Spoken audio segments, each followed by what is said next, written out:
Tout a commencé par un bruit assourdissant, un craquement déchirant, et puis l'obscurité. Quand j'ai ouvert les yeux, la chaleur étouffante du désert me frappait. Mon cœur battait la chamade alors que je me débattais dans les débris. L'avion, notre moyen de transport, était réduit à une carcasse fumante, ses flammes léchant le ciel. Je rampais hors de l'épave, mon corps meurtri, ma tête engourdie. Autour de moi, des visages ravagés par la peur et la confusion, d'autres passagers luttaient pour sortir, couverts de brûlures et de débris. L'odeur âcre de la fumée m'attaquait les narines. Nous étions coincés dans l'immensité du Sahara, sans repère, sans espoir apparent. Une fois dehors, la réalité s'est imposée. J'ai commencé à compter les survivants, mais rapidement, le désespoir m'a envahi. Certains gisaient sans vie, d'autres se débattaient avec des blessures graves. J'ai aperçu une jeune femme, son visage enflé et tordu, s'évanouir sous le soleil impitoyable. L'angoisse me rongeait, il était trop tard pour lui, la chaleur et le choc avaient eu raison de son corps. Alors que nous tentions de rassembler nos forces et de monter un abri avec les morceaux de l'avion, une tempête de sable a éclaté. Le vent hurlait, emportant le sable dans un tourbillon aveuglant. Je pouvais à peine voir mes compagnons. Un cri, puis un autre, mais tout se perdait dans le rugissement de la tempête. Nous étions séparés, comme des feuilles emportées par une bourrasque, et j'étais laissé seul, engouffré dans la tourmente. Quand la tempête s'est finalement apaisée, la réalité de notre situation est devenue écrasante. La soif nous rongeait de l'intérieur. Nos lèvres étaient gercées, nos gorges brûlaient. Dans un moment de désespoir, un homme a décidé de prendre un risque insensé. En pensant avoir trouvé une bouteille d'eau, il a bu de l'essence. Son cri de douleur a résonné dans l'air, déchirant nos cœurs. La panique s'est emparée de nous alors qu'il se tordait au sol, agonisant.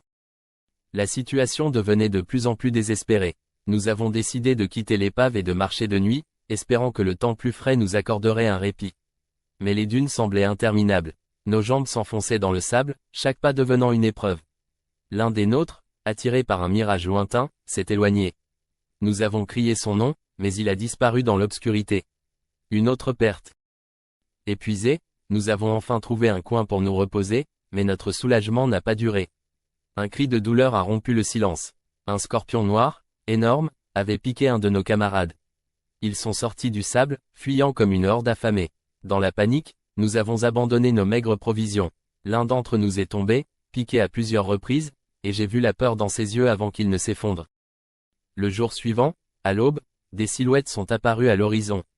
Des hommes montés sur des chameaux, armés jusqu'aux dents. Mon cœur s'est serré, nous étions encerclés. Ils nous ont fouillés, nous dépossédant de nos derniers biens.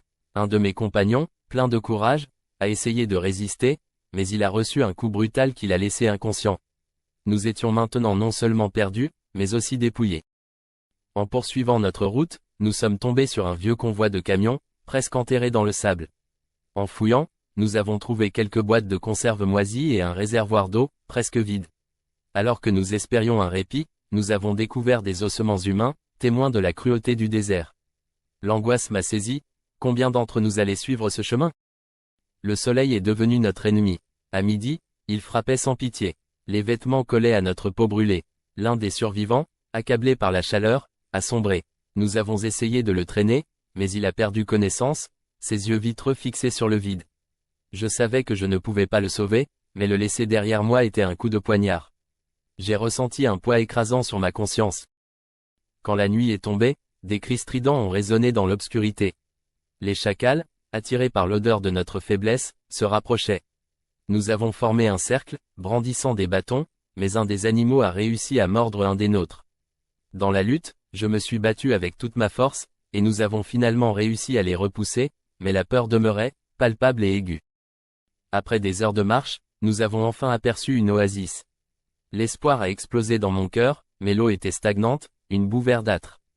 Un autre survivant, désespéré, a décidé de boire. Quelques heures plus tard, il convulsait au sol, son corps torturé par le poison. L'horreur a gelé notre esprit. Chaque goutte d'eau semblait être un poison caché. Nous avons trouvé une carte, un espoir, un puits, mais quand nous y sommes arrivés, il ne restait qu'un filet d'eau. L'angoisse et la soif nous ont rendus fous. Nous nous sommes battus pour une gorgée, et dans la confusion, 2 d'entre nous se sont étranglés, aveuglés par leur colère. J'étais là, les mains pleines de sang, témoin de notre déclin. Un vautour a commencé à planer au-dessus de nous, ses ailes déployées, attendant le moment propice. Quand l'un de mes compagnons s'est effondré, le rapace a plongé. Dans un moment de folie, je me suis jeté sur lui et l'ai abattu à coups de pierre. Nous avons eu un maigre repas, mais la victoire était amère.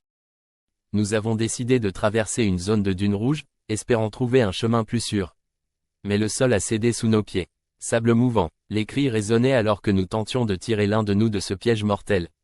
Je me suis battu, mais j'ai vu l'horreur dans ses yeux avant qu'ils ne disparaissent, engloutis par le sable. Alors que j'étais au bord de l'épuisement, un vieux Touareg est apparu. Habillé de tissu bleu, il murmurait des prières. Il a partagé quelques gorgées d'eau et a pointé vers les montagnes lointaines avant de disparaître. Était-ce un mirage, une illusion de la chaleur? Mais cette rencontre a insufflé un souffle d'espoir en moi. La chaleur m'a joué des tours. J'ai commencé à voir des mirages. Un lac immense, scintillant au loin. J'ai couru, hurlant de joie, mais au moment où j'ai atteint ce mirage, c'était du sable brûlant. L'illusion s'est dissipée, et avec elle, mon espoir. En marchant à l'aveugle, une crevasse s'est ouverte sous mes pieds. Je suis tombé lourdement, ma jambe se brisant dans la chute. Mes compagnons ont essayé de me tirer, mais j'étais piégé. J'ai vu la décision se former dans leurs yeux, un abandon silencieux qui m'a brisé. Nous avons découvert le squelette d'un chameau. En creusant, nous avons trouvé un abreuvoir caché avec un peu d'eau. C'était une bénédiction, mais pas assez pour tous. Les plus faibles ont dû céder leur part, un acte de survie qui pèse lourd sur notre conscience. Une brume étrange s'est levée, chargée de sable. L'air devenait irrespirable. L'un de mes compagnons est tombé, asphyxié. Nous avons tous eu du mal à avancer, le souffle coupé, mais nous avons poursuivi, chacun de nous portant le poids de notre survie. Épuisés, nous avons finalement atteint un lit de rivière asséché. En creusant, nous avons trouvé de l'eau. Mais alors qu'une caravane apparaissait à l'horizon, nos cris de joie se mêlaient à l'angoisse. Nous avons été secourus in extremis, montés à bord des chameaux, laissant derrière nous l'enfer du désert, mais nos cœurs portaient les cicatrices indélébiles de notre lutte pour la survie. Chaque pas, chaque cri, chaque perte était gravée dans ma mémoire. Nous avions survécu, mais à quel prix? La douleur et le sacrifice ne s'effaceraient jamais.